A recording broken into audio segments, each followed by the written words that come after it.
Et si quelque part dans l'immensité du cosmos quelqu'un écoutait? Cette interrogation vertigineuse est au cœur des recherches de Frédéric Landragin, linguiste et passionné de science-fiction, qui s'est lancé dans l'exploration de l'astrolinguistique.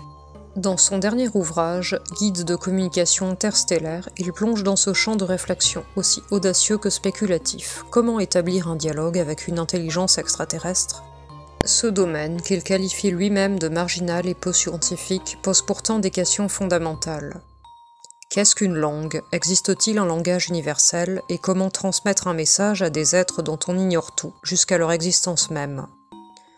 Pour Landragin, l'intérêt n'est pas seulement de rêver au premier contact, mais d'interroger en profondeur ce qui constitue la communication humaine. Les premières tentatives de dialogue interstellaire ressemblaient davantage à des signaux de fumée qu'à des conversations structurées. Des feux géants, des émissions radio diffusées à travers l'espace, puis des plaques ou des disques embarqués sur des sondes. Au fil des décennies, ces messages se sont complexifiés. Certains essaient désormais de transmettre des contenus logiques et mathématiques élémentaires, dans l'espoir de poser des bases communes. Le choix des mathématiques n'est pas anodin, elles semblent constituer un langage potentiellement universel débarrassé des ambiguïtés de la langue.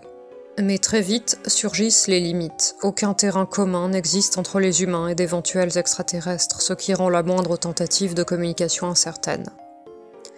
On peut difficilement transmettre des idées comme marcher ou parler, sans pouvoir montrer l'action ou la relier à une expérience partagée.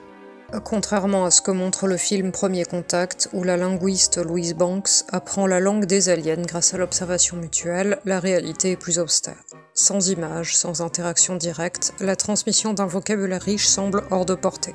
Cette incertitude n'est pas sans danger. Si des civilisations extraterrestres existent et disposent de technologies supérieures, leur réaction à nos signaux pourrait être imprévisible. Des scientifiques appellent à la prudence. Envoyer un message au nom de l'humanité suppose un consensus mondial, encore loin d'être atteint. Surtout, ces démarches traduisent une vision très humaine du monde. Elles supposent souvent à tort que d'autres formes de vie perçoivent les sons comme nous, raisonnent comme nous ou sont sensibles aux mêmes symboles. Malgré tout, l'astrolinguistique rassemble des spécialistes de divers horizons, astrophysiciens, logiciens, linguistes, anthropologues. La linguistique y joue un rôle secondaire, réduite à ses principes les plus élémentaires, car la syntaxe ou la grammaire n'ont pas encore leur place dans un langage interstellaire embryonnaire. Aujourd'hui, les avancées sont modestes, les financements rares et les perspectives encore lointaines. L'astrolinguistique demeure une science sans objet d'étude concret faute de destinataire avéré, et selon Landragin, elle n'a pas encore de retombées sur la compréhension du langage humain.